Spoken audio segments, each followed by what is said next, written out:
अस्सलाम वालेकुम स्टूडेंट्स, उम्मीद करती हूँ आप सब खैरियत से होंगे। क्लास 4 की साइंस की बुक का chapter number 1 characteristic and life process of organism. Previous video में मैंने इसका फुल चैप्टर कवर करवा दिया था और इस वीडियो में मैं आपके साथ नोट शेयर करूँगी। कुछ शॉर्ट क्वेश्चंस जो हैं वो बुक के अंदर से, चैप्टर के अंदर से बनाए गए हैं और कुछ एक्सरसाइज के हैं और कुछ माइंड मैप्स हैं। और मैं आपको ये भी बताऊँगी कि आप अपनी नोटबुक को कैसे मेनटेन कर सकते हैं। चलें जी, स्टार्ट करते हैं। इसका जो फर्स्ट पे मैंने बनाया है वो साइंस का नाम लिखा है और नीचे मेंशन किया है कि क्लास 4 नोटबुक के ऊपर। नेक्स्ट पेज पे SOS for first quarter. SOS scheme of study होती है जो कि हमने कुछ फर्स्ट क्वार्टर में सिलेबस पढ़ना होता है, कुछ सेकंड में, कुछ थर्ड में। तो इस हिसाब से हमने सिलेबस डिवाइड किया हुआ होता है। तो नीचे हम लोग यूनिट नंबर मेंशन करेंगे और यूनिट के नेम लिखेंगे जो हम लोगों ने फर्स्ट क्वार्टर में पढ़ने हैं। और नेक्स्ट पेज पे हम लोग क्या बनाएंगे, फर्स्ट क्वार्टर का पेज बनाएंगे।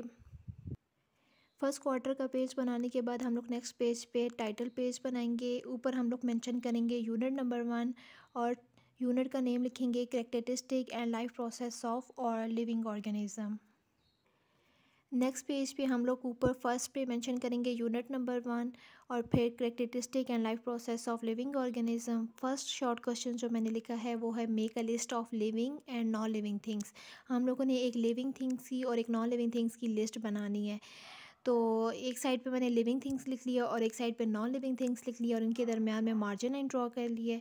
अब लिविंग थिंग्स में हमारे पास कौन कौन सी चीज़ें आ जाती हैं, ट्री, फ्लावर, फिश, प्लांट्स। और नॉन लिविंग थिंग्स में कौन सी चीज़ें आ जाती हैं, पेंसिल, बुक और ग्लास। लिविंग थिंग्स कौन सी चीज़ें होती हैं जो कि सांस लेती हैं और नॉन लिविंग थिंग्स में कौन सी चीज़ें आ जाती हैं जो कि सांस नहीं लेती। नेक्स्ट पेज पे मैंने इनकी डायग्राम बना ली हैं। एक साइड पे मैंने हेडिंग दी है लिविंग थिंग्स और एक साइड पे हेडिंग दी है non living things.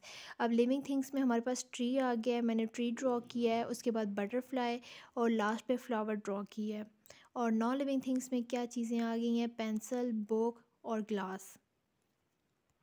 Next page पे मैंने एक क्वेश्चन बनाया है, differentiate between flowering plants and non flowering plants. Differentiate का क्या मतलब होता है कि आपने दो चीज़ों के दरमियान डिफरेंस करना है कि क्या क्या डिफरेंस पॉइंट आ जाते हैं। तो एक साइड पे मैंने हेडिंग दे दी है फ्लावरिंग प्लांट्स की और एक साइड पे हेडिंग दे दी है नॉन फ्लावरिंग प्लांट्स की। फर्स्टली हम लोग क्या करेंगे कि इन दोनों की डेफिनेशन लिखेंगे और लास्ट पे इनकी एग्जांपल मस्ट लिखेंगे।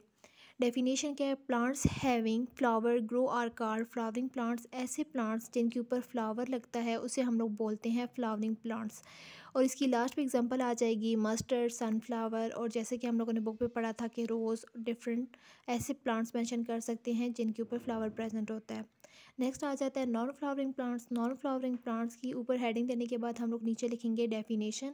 डेफिनेशन क्या है कि the plants on which flower do not grow are called non flowering plants. ऐसे प्लांट्स जिनके ऊपर फ्लावर नहीं लगता उसे हम लोग क्या बोलते हैं, नॉन फ्लावरिंग प्लांट्स। इसमें एग्जांपल किसकी आ जाती है, पाइन और मॉस। अब नेक्स्ट पेज पे मैंने हेडिंग दी है फ्लावरिंग प्लांट्स और non flowering plants. Flowering plants में मैंने सनफ्लावर की डायग्राम बना ली है और नॉन फ्लावरिंग प्लांट्स में किसकी बना ली है, मॉस की पिक्चर बना ली है। नेक्स्ट एक और क्वेश्चन मस्ट इम्पॉर्टेंट है जिसमें आ जाता है वर्टिब्रेट्स और इनवर्टिब्रेट्स। तो differentiate between vertebrates and invertebrates. अब हम लोगों ने बताना है कि वर्टिब्रेट्स कौन से हैं और इनवर्टिब्रेट्स कौन से हैं। फर्स्ट पे मैंने मेंशन की है, इनकी हेडिंग दी है। और vertebrates are the animals having backbone. ऐसे एनिमल्स जिनकी बैकबोन होती है उसे हम लोग बोलते हैं वर्टिब्रेट्स। और इसमें एग्जांपल किसकी आ जाती है, फिश, फ्रॉग और कैट। इनवर्टिब्रेट्स की ऊपर हेडिंग देंगे, फिर नीचे definition. Invertebrates are the animals having no backbone. ऐसे एनिमल्स जिनकी बैकबोन नहीं होती है उसे हम लोग बोलते हैं इनवर्टिब्रेट्स। और इसमें एग्जांपल किसकी आ जाती है, हनी बी की, star fish, snail, butterfly. Next page पे मैंने वर्टिब्रेट्स और इनवर्टिब्रेट्स की हेडिंग दी है और इनकी डायग्राम्स बनाई हैं। एक साइड पे वर्टिब्रेट्स आ गए और एक साइड पे इनवर्टिब्रेट्स आ गए हैं। वर्टिब्रेट्स में मैंने कैट की डायग्राम बनाई है और इनवर्टिब्रेट्स में हनी बी की डायग्राम बनाई है। चलें जी, नेक्स्ट पेज पे मैंने विन डायग्राम बना ली है। विन डायग्राम जो है ये अगर बटरफ्लाई की फॉर्म में बनाई जाए तो ज़्यादा बेस्ट है, ताकि प्लांट्स और एनिमल्स के दरमियान में जो सिमिलैरिटीज़ हैं वो मिड में आ जाएंगी और जो डिफरेंस पॉइंट हैं वो सेपरेटली हम लोग लिख लेंगे। चलें जी, स्टार्ट करते हैं। एक साइड पे मैंने हेडिंग दे दी है प्लांट्स आर और एक साइड पे हेडिंग दे दी है एनिमल्स आर। अब प्लांट्स और एनिमल्स के दरमियान में जो सिमिलर पॉइंट्स हैं वो मैं मिड में लिखूँगी और जो डिफरेंस पॉइंट हैं वो सेपरेटली लिखूँगी। जो प्लांट्स होते हैं वो ग्रीन कलर्स में होते हैं, जो एनिमल्स होते हैं वो हमारे पास बहुत सारे कलर्स में होते हैं। प्लांट्स जो होते हैं वो अपनी फ़ूड खुद प्रिपेयर करते हैं, लेकिन जो एनिमल्स होते हैं वो फूड के लिए प्लांट्स के ऊपर डिपेंड करते हैं। प्लांट्स जो होते हैं वो एक जगह से दूसरी जगह मूव नहीं करते, लेकिन जो एनिमल्स होते हैं वो एक जगह से दूसरी जगह मूव करते हैं। ये थे इन दोनों के दरमियान में डिफरेंस पॉइंट। अब इन लोगों के दरमियान में सिमिलर पॉइंट्स कौन से हैं वो हम लोग पढ़ेंगे। एक है ग्रो, जो प्लांट्स होते हैं वो भी ग्रो करते हैं और जो एनिमल्स होते हैं वो भी ग्रो करते हैं। और प्लांट्स जो होते हैं वो रिस्पायर मतलब ब्रीथ सांस लेते हैं, और जो एनिमल्स होते हैं वो भी सांस लेते हैं। और प्लांट्स जो होते हैं वो रिप्रोड्यूस करते हैं और जो एनिमल्स होते हैं वो भी रिप्रोड्यूस करते हैं। बॉडी पार्ट्स दरमियान में मैंने मेंशन कर दिए बॉडी पार्ट्स, और बॉडी पार्ट्स के सराउंडिंग में नेम मेंशन कर दिए हैं। एक साइड पे teeth, bones, lungs, brain, muscle, stomach और हार्ट, ये क्या है ह्यूमंस के बॉडी पार्ट्स के नेम हैं। अब हम लोग क्या डिस्कस करेंगे, पार्ट्स ऑफ प्लांट्स। मैंने इसका भी माइंड मैप ड्रॉ कर दिया है। मिड में मैंने हेडिंग दिया पार्ट्स ऑफ प्लांट्स। प्लांट्स के कौन कौन से पार्ट्स हैं, रूट, स्टेम, लीफ, फ्लावर और सीड, ये 5 जो हैं वो प्लांट्स के पार्ट्स के नेम है। अब जो के क्वेश्चन आंसर पे आते हैं, तो यहाँ पे मैंने ऊपर मेंशन कर दिया यूनिट नंबर 1, और यूनिट का नेम मेंशन किया characteristic and life process of living organism. इसके हम लोग शॉर्ट क्वेश्चन आंसर लिखेंगे। फर्स्ट क्वेश्चन है right any 4 characteristic of living things. हम लोगों ने 4 कैरेक्टरिस्टिक बताने हैं जो लिविंग थिंग्स के अंदर होते हैं। फर्स्ट क्या है कि living things can grow, living things जो होते हैं वो ग्रो भी करते हैं। Living things can sense, living things क्या करते हैं, सेंस भी कर सकते हैं। Living things can breathe, living things जो होते हैं वो सांस भी ले सकते हैं। नेक्स्ट हमारा लास्ट पॉइंट ये आता है कि living things can move on their own, जो लिविंग थिंग्स होते हैं वो अपने आप जो है मूव करते हैं। चलिए हम लोग सेकंड क्वेश्चन स्टार्ट करते हैं। Right the types of teeth and their function. हम लोग क्या करेंगे कि टीथ की टाइप्स भी बताएंगे और उनके फंक्शंस भी बताएंगे। एक साइड पे मैंने हेडिंग दे दी है नेम्स, आगे पिक्चर्स और फंक्शंस। पहले हम लोग नेम बताएंगे कि कौन से टीथ हैं, और फिर उनके आगे से डायग्राम बताएंगे, और उससे आगे हम लोग इसके फंक्शंस बताएंगे। फर्स्ट पे आ जाता है इंसीजियर। इंसीजियर के आगे डायग्राम बनाइए और इसका क्या फंक्शन है कि कटिंग फूड। सेकंड पे आ जाता है कैनाइन। कैनाइन की डायग्राम बनाई है और आगे इसका फंक्शन मेंशन कर दिया है। थर्ड पे हमारे पास आ जाता है प्रीमोलर। प्रीमोलर की डायग्राम बनाई है और इसका फंक्शन क्या है कि ग्राइंडिंग फूड।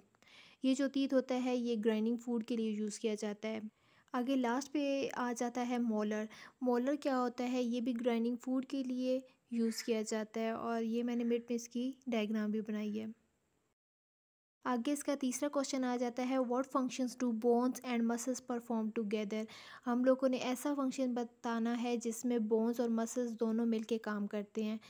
इसकी मैंने हेडिंग दे दी है ऊपर फंक्शंस, आगे है muscles and bones work together to help us move hands, arms, feets and legs.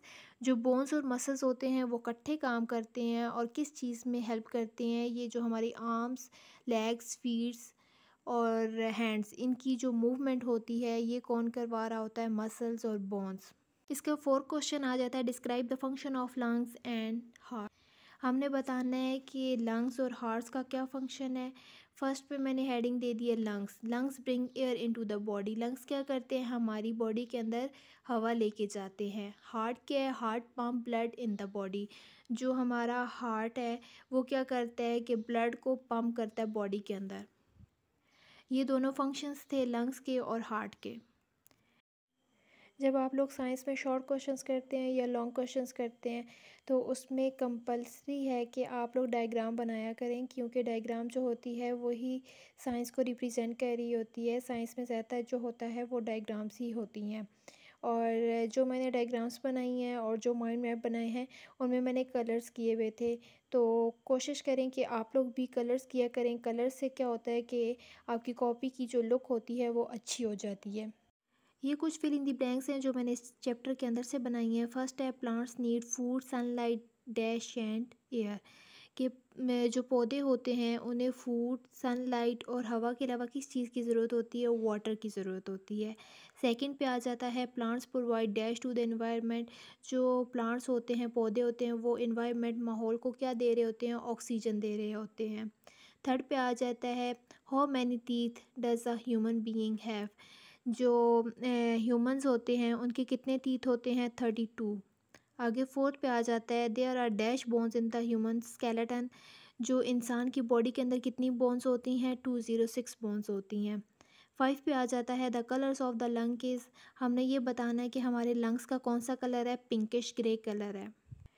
आगे नेक्स्ट पे आ जाता है the hard part of the hand is called dash, जो हमारे हाथों पे सख्त सी एक चीज़ महसूस होती है उसे हम लोग क्या बोलते हैं, हड्डी, बोन बोलते हैं। आगे when we smile dash muscles are needed, हमें हंसने के लिए कितने मसल्स की ज़रूरत होती है, 14 मसल्स की ज़रूरत होती है। आगे है the stomach is the dash like organ, जो स्टमक होता है वो किस तरह का ऑर्गन होता है, बैग लाइक का ऑर्गन होता है। उसे क्यों बैग बोलते हैं, क्योंकि उसकी जो शेप होती है वो बिल्कुल एक बैग की तरह होती है। आगे आ जाता है the heart is present on the dash side of the body, जो हमारा हार्ट होता है वो किस साइड पे प्रेजेंट होता है, लेफ़्ट साइड पे प्रेजेंट होता है, राइट साइड पे प्रेजेंट नहीं होता, लेफ़्ट साइड पे प्रेजेंट होता है। आगे आ जाता है there are almost dash muscles in the human body, हम लोगों ने ये बताना है कि ह्यूमन्स बॉडी के अंदर कितने मसल्स होते हैं, 600 मसल्स होते हैं। आगे है the function of the stem is to transport dash and food, कि जो स्टेम का फंक्शंस क्या है कि वो क्या ट्रांसपोर्ट करते हैं, फूड और वाटर को क्या करते हैं, ट्रांसपोर्ट करते हैं। हमारे पास लास्ट आ जाता है all the bones of the body make a frame called dash, जो पूरी बॉडी मिलके एक ढांचा बनाती है, एक फ्रेम बनाती है, उसे हम लोग क्या बोलते हैं, स्केलेटन बोलते हैं, ढांचा बोलते हैं। आगे बुक पे आ जाते हैं, यहाँ पे एक्सरसाइज दी हुई है, टिक द करेक्ट आंसर, ये 4 ऑप्शंस दिए हुए हैं और हम लोगों ने इसमें से एक सेलेक्ट करना है और एक के ऊपर टिक लगाना है। फर्स्ट है which characteristic is common among butterfly birds and bat, वो कौन सा करेक्टर जो है वो कॉमन है बटरफ्लाई, बर्ड्स और बैट के अंदर, विंग्स। सेकंड पे आ जाता है मैनी प्लांट्स प्रोड्यूस फूड, जो बहुत सारे प्लांट्स होते हैं वो फ्रूट को प्रोड्यूस करते हैं, किस चीज़ को प्रोटेक्ट, सीड, सीड को प्रोटेक्ट करने के लिए। Which one of the following is an example of invertebrates, इन्होंने 4 बताई हुई और हमने बताना है कि इनमें से इनवर्टिब्रेट्स की कौन सी एग्जाम्पल है, बटरफ्लाई। तो हमारा करेक्ट आंसर क्या है, बटरफ्लाई, बटरफ्लाई पे हम लोग मार्क करेंगे। Which part of the plants is absent in non flowering plants, non flowering plants के अंदर कौन सा जो पार्ट होता है वो एब्सेंट होता है। यहाँ पे हम लोग बताएंगे कि नॉन फ्लावरिंग प्लांट्स के ऊपर क्या होता है, फ्लावर प्रेजेंट नहीं होता, इसलिए उसे नॉन फ्लावरिंग प्लांट्स बोलते हैं। तो इसका करेक्ट आंसर है फ्लावर, यहाँ पे आप लोग चेंजिंग करके फ्लावर लिख लें। आगे आ जाता है which one of the following is a non flowering plants, ये 4 नाम लिखे हुए हैं और आपने बताना है कि इनमें से नॉन फ्लावरिंग प्लांट्स की कौन सी एग्जांपल है, पाइन, पाइन पे आप लोग टिक कर लेंगे। आगे हमारे पास लास्ट आ जाता है which statement is correct for all the vertebrates, जो वर्टिब्रेट्स के लिए क्या स्टेटमेंट करेक्ट है, हैविंग बैकबोन, जो वर्टिब्रेट्स होते हैं उनकी बैकबोन होती है, तो करेक्ट ऑप्शन क्या होगा, हैविंग बैकबोन। उम्मीद करती हूँ आपको मेरी वीडियो पसंद आई होगी, अगर पसंद आई है तो लाइक कीजिएगा, सब्सक्राइब कीजिएगा और आगे शेयर भी कीजिएगा। आज के लिए मुझे इजाज़त दें, अल्लाह हाफिज़, टेक केयर।